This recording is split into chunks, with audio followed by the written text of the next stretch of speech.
எனக்குன்னு ஒரு கிட் வரதுக்கு முன்னாடி வரைக்கும் நானுமே மீல் ப்ரெப்லாம் எதுக்கு எக்ஸ்ட்ராவாக ஒரு 10 மினிட்ஸ் ஸ்பெண்ட் பண்ணால் ஃப்ரெஷ்ஷாகவே செஞ்சுட்டு போயிடலாமேன்னு சொல்லிட்டு இருந்த ஆள் தான். அதுவும் எஸ்பெஷலி ஸ்கூல் போக ஆரம்பித்ததுக்கப்புறம்லாம் சுத்தமாக முடியறதே இல்லை. என்ன தான் ஏர்லியாக எழுந்தாலுமே அறக்க பறக்க தான் ஸ்கூலுக்கு அனுப்ப வேண்டியதாக இருக்குது. அதனால் இப்போல்லாம் ரிஸ்க்கே எடுக்கிறது இல்லை, முன்னாடியே ப்ரெப் பண்ணி வச்சுருது.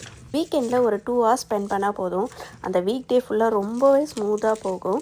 அந்த மாதிரி தான் நான் இப்போ என்னென்னலாம் மீல் ப்ரெப் பண்ணுவேன்றதை ஒரு சீரீஸாக ஸ்டார்ட் பண்ணியிருக்கேன்.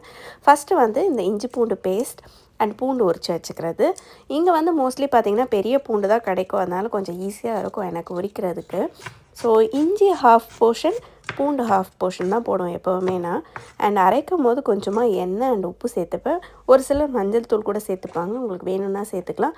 அண்ட் குவான்டிட்டி கூட ஒரு சிலர் இஞ்சி ஜாஸ்தியாக போடுவாங்க, இல்லை பூண்டு ஜாஸ்தியாக போடுவாங்க. இந்த பிரியாணிக்கு அந்த மாதிரி ஐட்டம்ஸ்க்குலாம் இஞ்சி ஜாஸ்தி போட்டால் நல்லாயிருக்கும். பட் நான் எல்லாத்துக்கும் காமனாக தான் அரைச்சி வச்சுப்பேன்.